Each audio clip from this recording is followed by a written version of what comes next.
Hi, everyone. I'm Christine Tulley, President and Executive Writing Coach at Defend, Publish, and Lead, formerly Defend and Publish. Welcome to episode 112, Addressing Frustration with the Slowness of Writing. I don't know if this is February or just something that's happening with our clients and potential clients, but we've received many, many calls this week dealing with this specific issue where somebody comes to us or is already working with us and they are just frustrated. And they're frustrated because that book that they've been working on it for 18 months. That dissertation, they've been working on it for 4 years. That article they were supposed to write with a co-author, they were writing for 3 months, and then now they're taking a break after 6 months and coming back to it, but then it looks like they didn't do anything. And in general, it's just a frustration that it seems like once you have an idea and once you do some writing, that you should always be going forward. You should always be making some movement. You should always be working towards completion. And in fact, we did an episode on movement and completion. So I'll put a link to that in the show notes. But that doesn't really change the fact that you're frustrated. So I've got a couple of things about how to handle that. And one is kind of couched in some personal experience, but I'd mentioned on this podcast that I'd been working on a book project for a really long time. I got a review that was complex for me to address for better or worse. And so I've now since addressed it. But I know for me, I'd been working on this book project for like 4 years. I mean, part of the problem in there was a pandemic interruption. So for many of us, that's part of the slowness that we can't overlook, that, we might have lost a year and a half, 2 years because nobody was reviewing anything. No, you weren't able to write because you were, like I was, homeschooling, or you were taking care of, elderly parents or something like that. So that's certainly a factor. And, I don't want to overlook that one. I experienced it too. Have said on previous podcasts that even with the absolute best habits, even when you're 100% motivated, sometimes you cannot get writing done for whatever reason, like a chronic, health issue, or your kids have been sick for a week, or there's something going on at your academic position that you have no control over. Like, for example, an accreditation visit where you're in meetings all day and you're required to be there. So certainly those things cause writing frustration, just because it's very slow.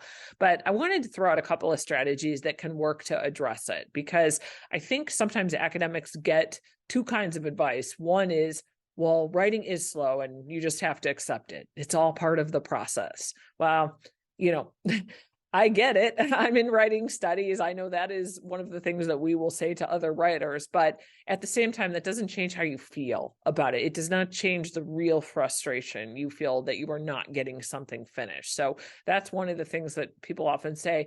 And I think the other one is just start writing and then you'll get moving again. And we all know that a lot of people are on this podcast because it's not that easy. That's why you're here. You're coming to get some tips and trying to find ways to make it more easy. So neither of those positions are particularly helpful. And if you haven't figured this out by now on this podcast, I like real practical suggestions you can use right now to do things. So here are a couple of things that I've suggested to clients, and not all of these are my own ideas. I will definitely credit, where a lot of these have come from, but here's some things that can happen. So one of the things that I like to do with writing slowness, if you just feel like, this last week was not a good week for writing. I either didn't get anything done, I wrote in circles, I just fussed around with a section, but I didn't actually move forward. I know I'm not getting anywhere with it. If that's the kind of thing that's happening, one thing that I like to do, and I have done this many, many times, is to step back and look at the big picture again. It seems like you shouldn't have to do that when you already know the argument your project is making.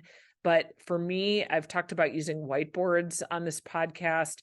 And for me, I will go back to a whiteboard with a marker if I'm really, really frustrated with how slow it is, and just remind myself, what is the big picture here? What is the big argument I am trying to make? Who am I trying to make this big argument to? So I'm really thinking about two things. I'm thinking about my argument / my thesis, if we want to think about it that way, and my audience. I'm thinking about those two things first. But the third thing is why. So I think it is absolutely useful to use a writing session, maybe two, maybe an entire week to figure this out somewhere. I like it on a whiteboard where I can draw connections and make pictures and mind map a little bit, but I'm thinking, what's my argument? Who's the audience I'm talking to about it? And then why? Why do they need to know? So I'm going to give the example of the book project I just finished. My argument was essentially that academic mothers can make time for scholarly writing, even though all the narratives say it's very difficult to do, or, you have to work 100 hours a week to make that happen.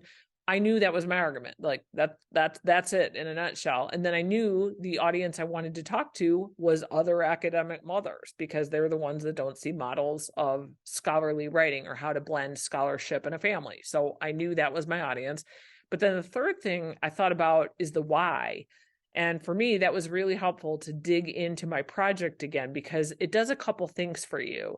It gives you a reason why you're doing the project, because sometimes frustration with writing and the slowness gives you a sense of hopelessness, like, I'm not even going to do this. I don't care. Or I still have to do this, but I'm really over this project right now. But I like the reasons or the why to kind of remind you why you're doing it.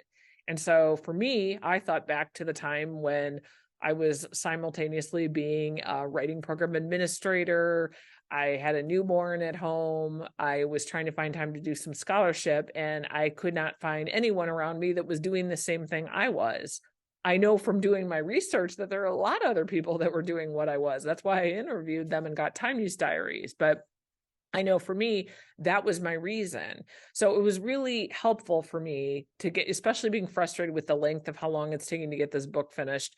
That was really helpful for me to just remind myself why I was doing it. And I was also able, once I figured that out, and here's how this helps you get back into writing.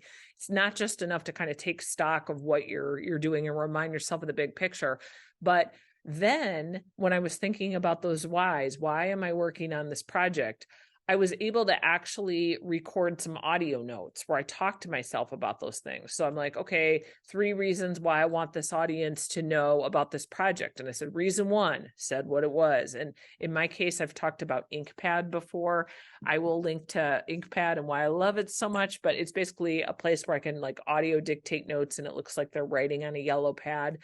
That was another way for me to capture that material in a way that didn't require me to like sit down and put fingers on the keys of my computer, because I didn't want to sit there and be frustrated. So that was another way that I could do it. But just figuring out those whys, once you take a note in InkPad, and this episode that I'll link to will show how to do that, but you can basically email it to yourself and then drop it in Microsoft Word. So I had some new content then I could use as kind of a launching point. So that was very helpful. That's the first strategy, is just trying to get that big picture. Another thing that has been really helpful for me is to kind of shake up whatever a writing routine is. I've talked lots of times about how I love to write in the library, but every once in a while I get burned out on it.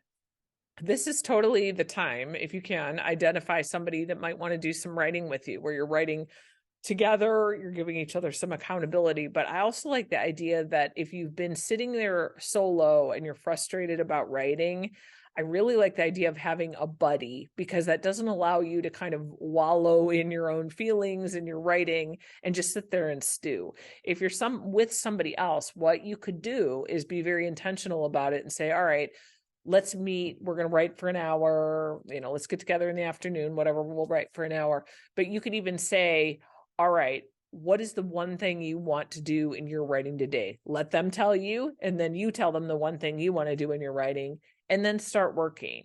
Just that very clear, breaking it down to one step. Sometimes it gets that forward momentum going again, and then you're not quite as frustrated that, I'm not getting anything done, because that is not true. You got something done.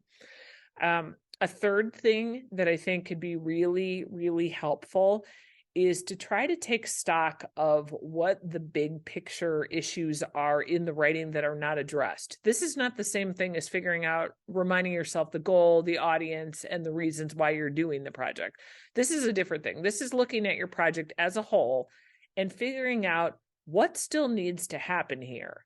So sometimes this is really helpful to do it in a list. You might do it in a project management system, but I think it's absolutely worth a writing session to just get a sense of where you are, because sometimes that makes you feel better, for one, because you realize, okay, I'm about 60% of the way finished with this project, or I'm 25%.